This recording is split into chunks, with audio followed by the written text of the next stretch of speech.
പേളിമാണി തന്നെ ഇപ്പോൾ Galatta plus YouTube ചാനലിൽ ഭരദ്വാജ് രംഗൻ ലീഡ് ചെയ്യുന്ന ഒരു റൗണ്ട് ടേബിൾ ഉണ്ടായിരുന്നു. നമ്മളെയാണല്ലോ മച്ചമ്പി. Negative comments വരാത്തൊരു YouTube channel Pearle Maaney maintain ചെയ്തുകൊണ്ടിരിക്കുന്നതെന്ന് പറയുന്നത് എനിക്കൊരു അത്ഭുതമായിരുന്നു. എനിക്ക് അങ്ങോട്ട് വിശ്വസിക്കാൻ പറ്റില്ല. പേളിമാണിയോട് അവർ ചോദിച്ച ചോദ്യം ഈ സോഷ്യൽ മീഡിയയിൽ വരുന്ന നെഗറ്റീവ് കമന്റ്സ് അഫക്ട് ചെയ്യുന്നതിനെ കുറിച്ചായിരുന്നു. എങ്കിൽ ആ വിഷയം ചർച്ച ചെയ്യാം. ചർച്ച വേണ്ട, ചർച്ച വേണം. അതിന് പേളിമാണി കൊടുത്ത മറുപടി, അതിന്റെ ഞെട്ടൽ ഈ നിമിഷം വരെയും എനിക്ക് മാറിയിട്ടില്ല. ഇപ്പോഴും എന്റെ ഞെട്ടല് മാറിയിട്ടില്ല വൈദ്യരെ. പേളിമാണിക്ക് നെഗറ്റീവ് കമന്റ്സേ വരാറില്ല എന്ന് പറയുന്ന ഒരു കാര്യമാണ് പേളി പറഞ്ഞത്. ഞാൻ ഞെട്ടി. എന്റെ പൊന്നോ, എന്തൊരു തള്ളാണോ ഇത് കേട്ട് അവിടെ ഇരുന്ന വളരെ സീനിയർ ആയിട്ടുള്ള ടിവിയിലും പ്രസ്സിലും ഒക്കെ വർക്ക് ചെയ്തിട്ടുള്ള ആളുകളൊക്കെ ഞെട്ടിപ്പോവായിരുന്നു. എത്ര വലിയ നന്മമാരാണെങ്കിലും എത്ര കിടിലം കണ്ടന്റ് ചെയ്യുന്നവരാണെന്നുണ്ടെങ്കിലും മില്യൺ വ്യൂസ് പോകുമ്പോൾ 1, 2, 3 നെഗറ്റീവ് വരാതിരിക്കും. പേളിമാണിയെ സ്നേഹിക്കുന്നു എന്ന് പറയുന്നത് പോലെ തന്നെ പേളിമാണിയോട് വിമർശനങ്ങൾ അറിയിക്കാനും ആളുകൾ എത്തേണ്ടതാണ്.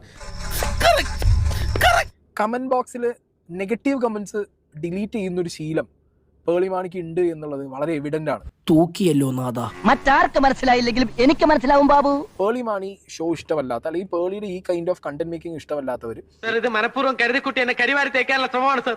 ഇതിനകത്ത് കയറിയിട്ട് ഗലാട്ട പ്ലസിന്റെ അടിയിൽ കമന്റ് ബോക്സിൽ മലയാളികൾ കയറി അങ്ങോട്ട് പൊങ്കാലിടാൻ തുടങ്ങി. അതൊരു സൈഡിൽ നടക്കുന്നുണ്ട്.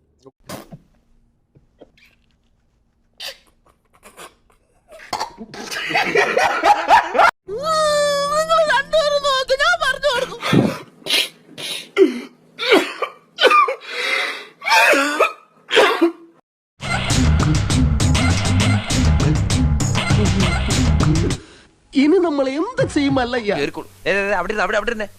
തീർന്നിട്ടില്ല. കുഞ്ഞുങ്ങളെ സോഷ്യൽ മീഡിയയിൽ കൊണ്ടുവരുന്ന പരിപാടികളെ കുറിച്ച് പറയേണ്ടെന്ന് വിചാരിച്ചിരിക്കുകയാണ്.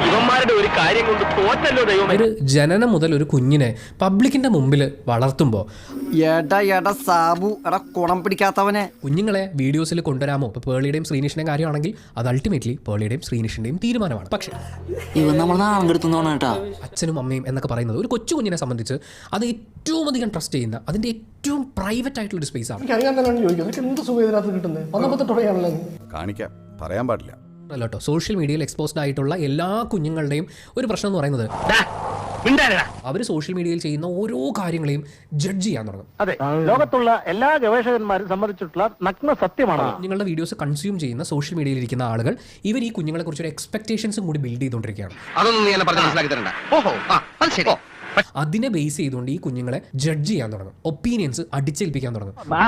വിസ്തരിച്ചത് മതി. ഇയാളെ പഠിപ്പിക്കൊന്നും വേണ്ട, എവനെ ഒന്നും പറഞ്ഞിട്ട് കാര്യമില്ല. ഇവിടെ വീഡിയോക്ക് താഴെ പേളി ഒരു കമന്റ് ഇട്ടിട്ടുണ്ടായിരുന്നു. അതിപ്പോ കാണാനില്ല. അതിനെ സ്ക്രീൻഷോട്ട് ഞാൻ സൈഡിൽ കൊടുക്കാം. ഇംഗ്ലീഷിലാണ് ഇട്ടിട്ടുള്ളത്. എനിക്ക് മുഖം നോക്കാതെ നിങ്ങളോട് കുറച്ച് സംസാരിക്കാനുണ്ട്. മലയാളം ഇങ്ങനെയാണ്: ഉണ്ണി നിനക്ക് സ്നേഹവും സമാധാനവും ഉണ്ടാകട്ടെ. മറ്റൊരാളെ, പ്രത്യേകിച്ച് സ്ത്രീകളെ, അതും ലേഡി ബോസ് ആയി ജീവിക്കുന്ന സ്ത്രീകളെ ഒരിക്കലും നീ വേദനിപ്പിച്ച് മുന്നോട്ട് പോകരുത്. എന്തായാലും നീ ശ്രദ്ധിക്കും. ഇത് എനിക്ക് വലിയ പ്രശ്നമൊന്നുമില്ല. പക്ഷെ ദിയാ കൃഷ്ണ ഇതെല്ലാം കേട്ട് കഴിഞ്ഞാണെങ്കിൽ അവൾ ഇതെങ്ങനെ എടുക്കും എന്നുള്ളതിന് എനിക്ക് യാതൊരു ഉറപ്പുമില്ല. എന്റെ ഡാഡി പറഞ്ഞാലുണ്ടല്ലോ ഒറ്റടത്തിനെ പറഞ്ഞു വിടില്ലട്ടാ. പക്ഷെ എന്തിനാണ് ഇതിലേക്ക് ദിയെ പേളിമാണി കൊണ്ടുവന്നുള്ളതാണ് എത്ര ആലോചിച്ചിട്ടും എനിക്ക് കൂടി കിട്ടാത്തത്. ഇനി കുറ്റമല്ല, എന്റെ പടലേക്ക് കെട്ടിവെച്ചോ. ദിയക്കും നല്ല ഫോളോവേഴ്സ് ഉണ്ടല്ലോ. അപ്പൊ ദിയയും വെച്ച് ഈ കാര്യം അഡ്രസ് ചെയ്ത് കഴിഞ്ഞാണെങ്കിൽ അവർക്ക് നല്ല സപ്പോർട്ടും ഉണ്ണിക്ക് നല്ല തെരുവിളിയും കിട്ടും. ഓ, നിന്റെ ബുദ്ധി വിമാനമാണല്ലോ. വിമാനമല്ല, റോക്കറ്റ്. ഇങ്ങനെ വരുന്ന സമയത്ത് പേളിക്ക് കിട്ടുന്ന ഹെയ്റ്റിനേക്കാൾ ഉണ്ണിക്ക് നല്ല ഹെയ്റ്റ് വാങ്ങി കൊടുക്കാമല്ലോ. അതിനുവേണ്ടി അനാവശ്യമായി ദിയെ വലിച്ചേച്ചുകൊണ്ട് കമന്റ് ഇട്ട പോലെയാണ് എനിക്ക് തോന്നിയത്. എത്ര ലജ്ജാവഹം. ഒത്തില്ല. എന്താണ് ഒത്തില്ല?